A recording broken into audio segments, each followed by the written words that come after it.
Au cœur de la savane d'Afrique, vivait le village de Baweli, un lieu ancien, gardé par les esprits et bercé par les tambours sacrés.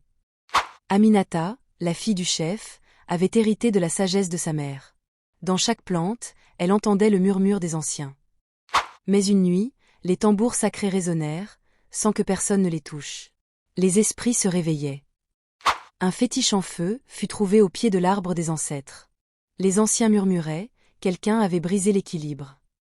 Aminata découvrit un vieux journal, et demanda au griot Gnama de l'interpréter. Ce qu'ils allaient lire allait bouleverser tout le village. 25 ans plus tôt, Nielima fut faussement accusée.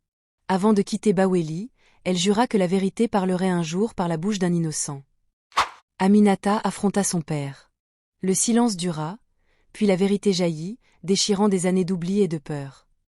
Ils décidèrent de faire appel aux esprits, non par la peur, mais par la vérité et la lumière.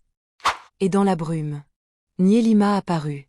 Ni haineuse, ni vengeresse, mais pleine de tristesse et d'espoir.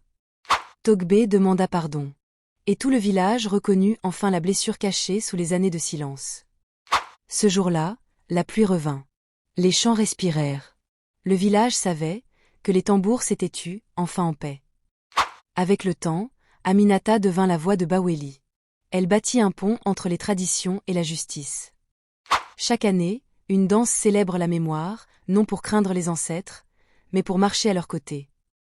Et Gnama dit aux enfants, ne croyez pas toujours ce que tout le monde croit. Écoutez, et cherchez la vérité par vous-même. Car la vraie tradition ne punit pas ce qu'elle ne comprend pas. Elle éclaire, elle guérit, et elle se transmet, dans l'amour. Ne juge jamais sans connaître la vérité entière.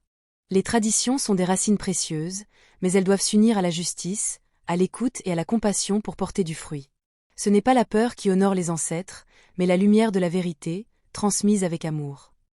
Cette histoire nous enseigne que réparer une injustice passée peut libérer une communauté entière et ouvrir un chemin vers la paix intérieure et collective.